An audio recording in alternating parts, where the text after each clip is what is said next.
Salam dalam kasih anugerah Tuhan Yesus Kristus. Kita bersama Bapak Ibu Saudara sekalian yang dikasihi Tuhan akan kembali merenungkan firman Tuhan melalui program Sapaan Gembala GKI 5 dengan saya Pendeta Adi Cahyono.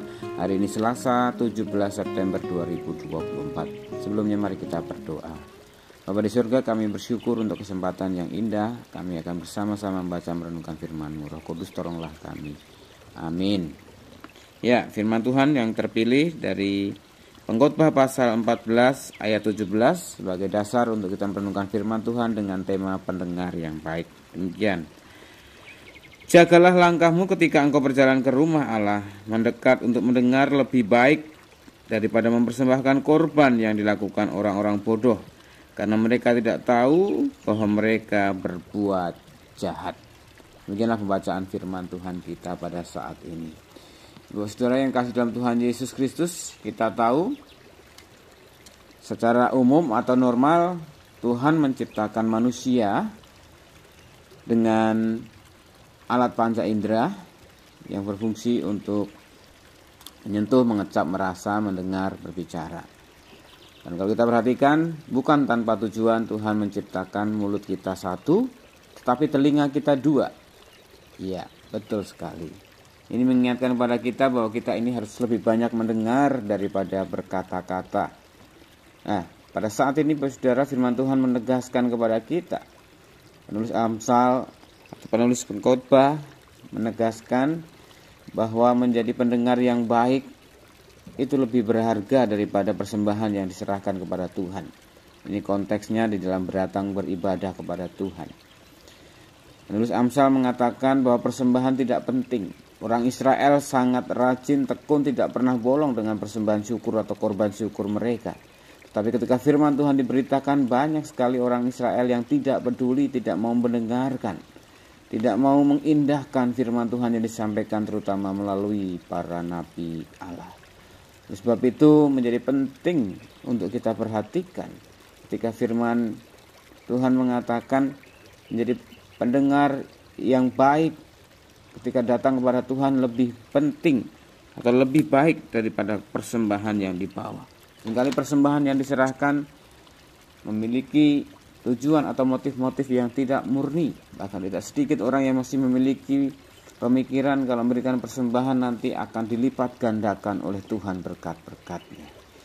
Tuhan kasih dalam Tuhan Yesus Kristus, hari ini saya mengajak kita untuk sungguh-sungguh memiliki pemahaman yang tepat dan benar sesuai firman Allah. Terutama ketika kita beribadah kepada Tuhan, baik di rumah ibadah ataupun dalam permenungan akan firman Tuhan, dalam persekutuan, dalam saat teduh kita.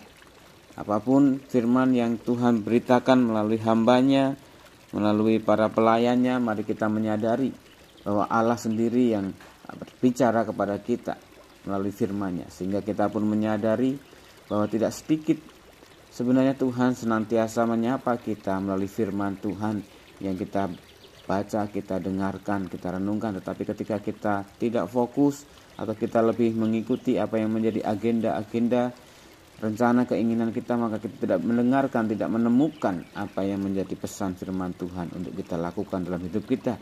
Sehingga hidup kita tidak pernah mengalami perubahan yang lebih baik. Oleh sebab itu hari ini saya mengajak kita untuk sungguh-sungguh menyadari ketika kita merenungkan firman Tuhan, ketika kita bersekutu, membaca, merenungkan, mendiskusikan firman Tuhan, ataupun juga ketika kita beribadah kepada Tuhan, mari kita fokus terarah apa yang Tuhan mau sampaikan kepada kita. Pesan firman Tuhan apa yang akan kita dengarkan dan kita terima, kita pahami untuk dilakukan.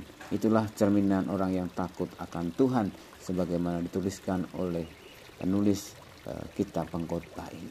Mari kita terus menjadi pendengar-pendengar yang baik, yang terarah dan fokus ketika kita mendengarkan dan merenungkan firman-Nya. Tuhan Yesus memberkati. Amin. Mari kita berdoa. Bapa di surga, kami bersyukur untuk kesempatan yang indah pada saat ini. Kami boleh membaca, merenungkan firman Tuhan yang mengingatkan kepada kami untuk terus boleh fokus dan terarah kepada Tuhan, terutama ketika kami beribadah, membaca dan merenungkan firman-Mu, agar kami semakin sadar dan peka apa yang menjadi pesan firman Tuhan untuk kami pahami, kami terima, dan kami lakukan dalam laku hidup kami. Lalu surga, saat ini kami mau bersyafaat untuk saudara-saudara kami yang dalam kelemahan tubuh, Oma Wiguna, Oma Silvia Intan, Ibu Heni Cahya, Ibu Sumihar, Ibu Nani Pangestu, Ibu Budi, Ibu Tio, Bapak Effendi.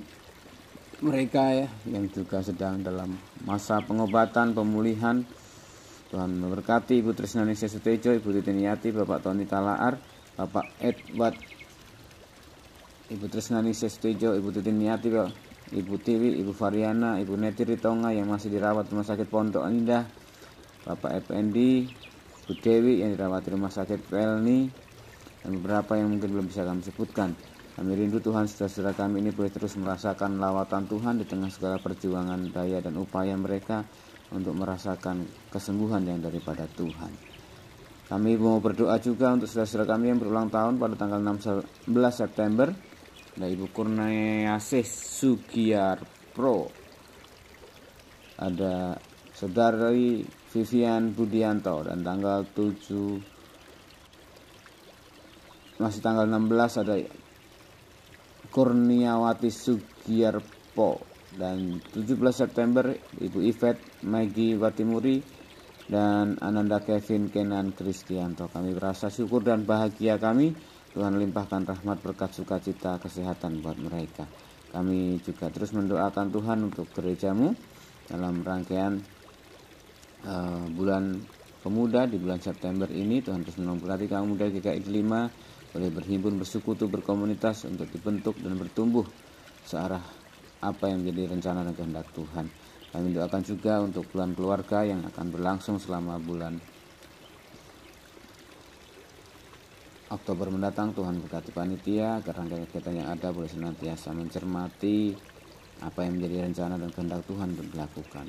Kami serahkan juga Tuhan untuk proses pemanggilan penatua yang sedang berlangsung, pamitu, agar Tuhan menolong memberkati pemanggilan penatua ini boleh mendapatkan orang-orang yang terpilih, terpanggil, dan juga rindu memberi yang terbaik dengan penuh dedikasi dan komitmen bagi kemuliaan nama Tuhan melalui gerejamu GKI 5. Kami juga terus berdoa untuk bangsa dan negara kami, ya Allah, untuk karya dan rencana Tuhan yang indah bagi bangsa kami, terutama melalui pembangunan, pemindahan ibu kota Nusantara.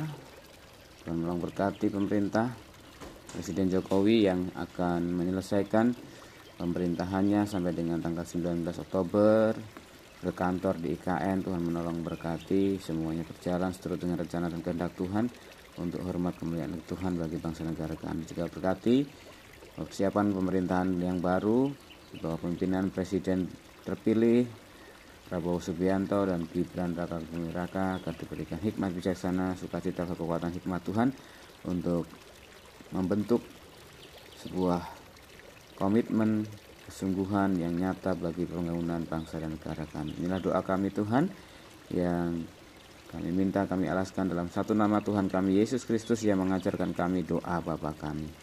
Bapa kami yang di surga, dikuduskanlah namamu, datanglah kerajaanmu, jadilah kehendak-mu di bumi seperti di surga. Berikanlah kami pada hari ini makanan kami yang secukupnya, dan ampunilah kami akan kesalahan kami seperti kami juga mengampuni orang yang bersalah kepada kami. Dan janganlah bawa kami dalam pencobaan, tapi lepaskanlah kami daripada yang jahat, karena Engkau yang punya kerajaan dan kuasa dan kemuliaan sampai selama-lamanya. Kini terimalah berkat Tuhan. Tuhan memberkati engkau dan melindungi engkau. Tuhan menyinari engkau dengan wajahnya dan memberi engkau kasih karunia. Tuhan menghadapkan wajahnya kepadamu dan memberi engkau damai sejahtera. Dalam berkat anugerah Tuhan kita Yesus Kristus kekal selama-lamanya. Amin.